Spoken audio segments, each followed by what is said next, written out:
जय हिंद। आप सभी का स्वागत है आपके अपने YouTube channel Rahul talent institute में। दोस्तों आज की इस वीडियो में बात करेंगे क्लास 10th एंड 12th का सबसे इंपॉर्टेंट टॉपिक जो कि आपका लेंस सूत्र प्रूव करना होता है। दोस्तों लेंस सूत्र प्रूव करने में जो है स्टूडेंट को जो है काफी सारी कठिनाइयों का सामना करना पड़ता है। साथ साथ उसको जो है लेंस सूत्र समझ में ही नहीं आता है कैसे सिद्ध किया जाता है, तो उसको हमने जो है सिद्ध करके रखा है। उसका लिंक जो है आपको डिस्क्रिप्शन में दे दिया गया है। आज की इस वीडियो में हम लोग जो है आवर्धन सूत्र को सिद्ध करने वाले हैं। आवर्धन सूत्र वो भी किसमें, तो लेंस में आवर्धन सूत्र, हालांकि दर्पण में भी सिद्ध करा रखे हैं। ठीक, तो लेंस में आवर्धन सूत्र को आज की वीडियो में हम लोग सिद्ध करेंगे। चलिए देख लेते हैं लेंस का आवर्धन सूत्र होता क्या है। तो आवर्धन सूत्र होता है लेंस का m बराबर v बटे यू, m बराबर v बटे यू, ये होता है लेंस में आवर्धन सूत्र। क्लियर है। अब देखिए इस चीज को सिद्ध करना है और m का मतलब होता है आवर्धन, आवर्धन यानी v का मतलब क्या होता है, वस्तु दूरी, और u का मतलब क्या होता है, तो u का मतलब होता है सॉरी v का मतलब हो गया प्रतिबिंब दूरी और u का मतलब वस्तु दूरी और m का मतलब आवर्धन। और आपने परिभाषा से जो है m का मतलब पढ़ा होगा,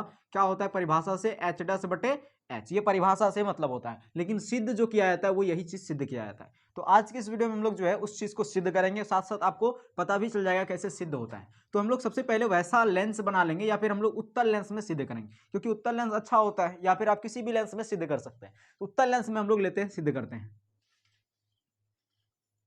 ये जो है हम एक उत्तल लेंस बना लिए। अब क्या करेंगे, ये उत्तल लेंस आपका बन गया। इसके मध्य बिंदु को, लेंस के मध्य बिंदु को क्या कहते हैं, ओ, यानी कि प्रकाश केंद्र। अब देखिए ये जो टुकड़ा है कांच का, ये जिस टुकड़े का भाग है, जिस गोले का ये भाग है, जिस वृत्ताखंड का ये भाग है, उसी के केंद्र को क्या कहते हैं, तो वक्रता केंद्र। लेकिन इस बार वक्रता केंद्र को लेंस में हम लोग जो है 2f से डिनोट करते हैं। किससे, 2f से। और उसके बाद इस पार भी वक्रता केंद्र होगा, यानी इस पार भी तो इसका टुकड़ा एक केंद्र होगा, तो यहाँ पे हमने उस केंद्र का नाम दे दिया, इसको भी 2f कहते हैं। अब देखिए यहाँ भी 2f, यहाँ भी 2f, तो इसको 1 कह दीजिए, इसको 2 कह दीजिए। क्लियर है। ठीक, उसके बाद इससे जो गुजरने वाली रेखा होती है उसी को हम लोग क्या कहते हैं, तो उसको हम लोग मुख्य अक्ष या प्रधान अक्ष कहते हैं। क्लियर है। अब देखिए ध्यान से समझिए जरा, ये 2f1 है और O यानी कि प्रकाश केंद्र, इसके मध्य एक बिंदु होता है जिसको हम लोग फोकस बिंदु कहते हैं। यहाँ उसके बाद यहाँ भी और यहाँ भी, यानी कि प्रकाश केंद्र और 2f2 के मध्य भी एक बिंदु होता है जिसको हम लोग फोकस बिंदु कहते हैं। हाँ, इसकी दूरी और इसकी दूरी ये जो है आपका लगभग लगभग बराबर होनी चाहिए। तो यहाँ पे थोड़ा सा अगर डिफरेंट हो सकता है, लेकिन आपको जो है स्केल से बनाना है और बराबर लेना है इसकी दूरी और इसकी दूरी को। क्लियर है। अब देखिए यहाँ भी f, यहाँ भी f, इस पार 1 है तो इसको भी 1 कर दीजिए, इस पार 2 है तो इसको भी 2 कर दीजिए। यहाँ तक क्लियर है। अब देखिए क्या करेंगे आगे हम लोग, यहाँ पर जो है इसका नाम क्या है, इधर इसके आगे क्या होता है, अनंत चलता है ना। तो वस्तु हम लोग जो है इसी के सामने रखते हैं, तो वस्तु पहले रखते हैं। लेकिन प्रतिबिंब बनाने का नियम कितना होता है, तो सबसे पहले वस्तु रखते हैं। अनंत और 2f1 के बीच हम लोग एक वस्तु रख दिए।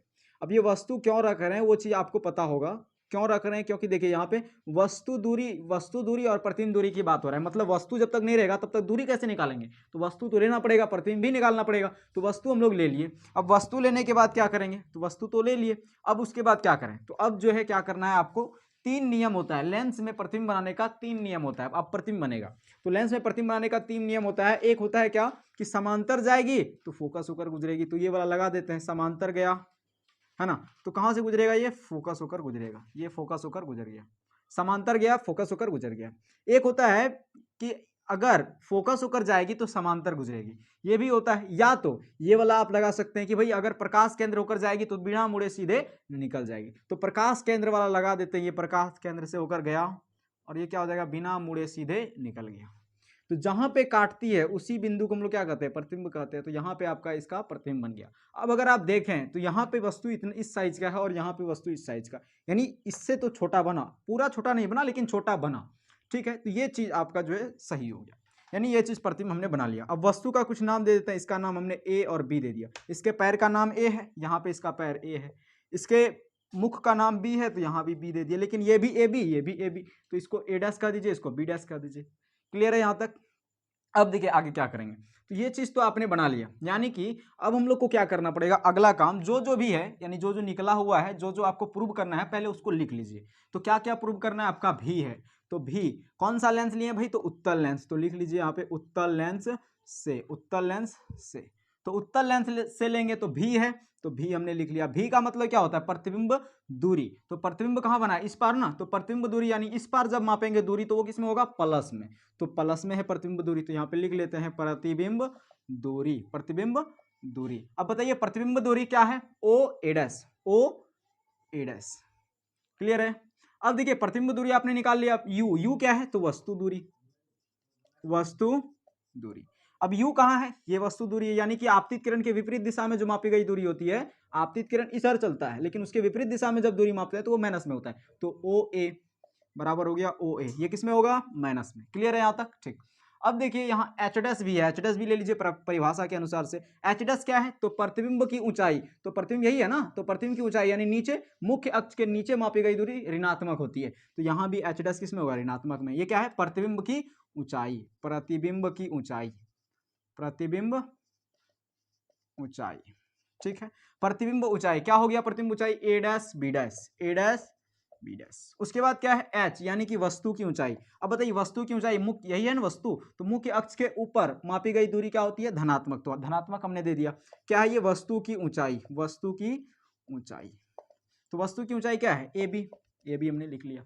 अब क्या करेंगे, तो अब इस चीज को सिद्ध करना है, यानी प्रूव हो चुका है, अब बहुत सिंपल है। अब क्या करेंगे, तो अब एक ऐसा त्रिभुज, यानी दो ऐसा त्रिभुज लेना है जो कि प्रतिबिंब से और आपका बिंब से यानी कि वस्तु से जुड़ा हो। तो आप अगर ध्यान से देखें तो दो त्रिभुज ऐसा बन रहा है, कहां बन रहा है, तो एक त्रिभुज तो ये आपको दिख ही रहा है, ये त्रिभुज आपको दिख रहा है,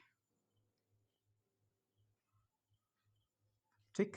और एक त्रिभुज जो है प्रतिबिंब से जो बन रहा है वो ये दिख रहा है आपको, यही है, ठीक। तो एक वस्तु से प्रतिबिंब, वस्तु से एक ये त्रिभुज बन रहा है और एक प्रतिबिंब से ये त्रिभुज बन रहा है। क्लियर है यहां तक।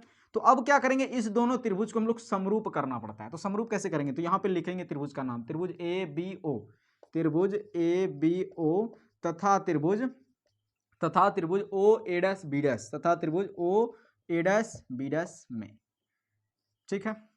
ए बी ओ तथा त्रिभुज ओ ए डैश बी डैश में, यानी इसमें और इसमें काम करना है। क्या काम करना है, तो देखिए ये कौन, यानी समरूप करना है इसको, ये कौन, इस त्रिभुज का ये कौन और इस त्रिभुज का ये कौन कितना है 90 डिग्री, यानी ये कौन और ये कौन क्या होगा, बराबर। तो कौन बी ए ओ, क्या लिखेंगे, कौन बी ए ओ बराबर कौन क्या हो जाएगा, बराबर कौन ओ ए डैश बी डैश, बराबर कौन ओ ए डैश बी डैश, ये हो गया।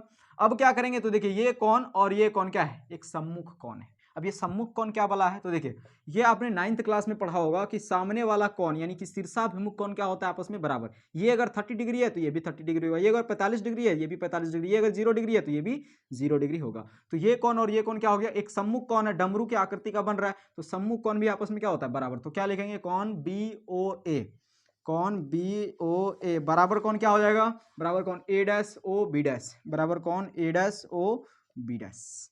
अब बताइए ये जो हमने लिखा कौन बी ए ओ बराबर कौन ए, ये क्यों हुआ, आपको कारण भी देना पड़ेगा, वहां पे लिखना पड़ेगा ये क्यों बराबर हुआ। तो ये क्या है, बी ए ओ, यानी ये कौन और ये कौन जो बराबर है, क्यों बराबर है, क्योंकि ये 90 डिग्री है, तो यहाँ लिखना है क्योंकि 90 डिग्री। और ये जो बराबर हुआ ये क्यों बराबर हुआ, तो ये बराबर हुआ क्योंकि सम्मुख कौन है, क्या सम्मुख कौन है, ये सम्मुख कौन है, क्या कौन है भाई, ये सम्मुख कौन है। यहां तक क्लियर है, ठीक। अब देखिए जब दो कोण बराबर हो जाता है, जब किसी भी त्रिभुज का जब दो कोण बराबर होता है तो तीसरा कोण ऑटोमेटिक बराबर हो जाता है।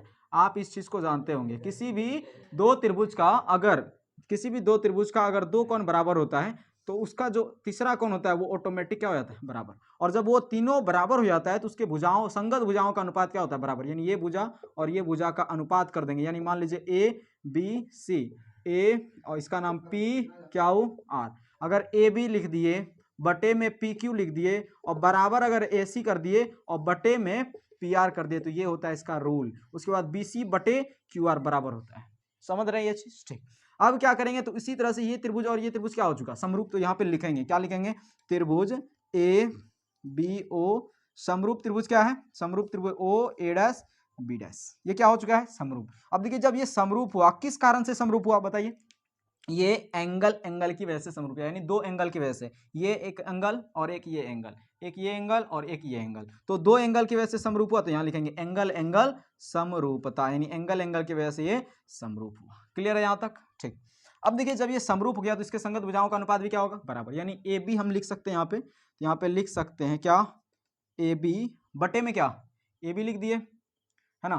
तो ए बी हम यहाँ पे लिख दिए, अब बटे में क्या लिख सकते हैं, A dash B dash, A B लिखे बटे में ए डैश बी डैश, तो ए डैश बी डैश बराबर क्या लिख सकते हैं, बराबर देखिए ए ओ और बटे में क्या लिख सकते हैं, ओ ए डैश, या फिर आप बोल दिए ओ ए डैश, या फिर ओ ए बोल दीजिए क्योंकि यहां से दूरी मापा जाता है, तो ओ ए बोल दीजिए, बढ़िया रहेगा, ओ ए और ओ ए डैश, इसका अनुपात क्या हो गया, बराबर। अब कहेंगे ये भी तो हो सकता है भुजा बराबर, लेकिन देखिए ये एक प्रकाश की किरण है, इसकी जरूरत हम लोग को नहीं है तो नहीं लेंगे।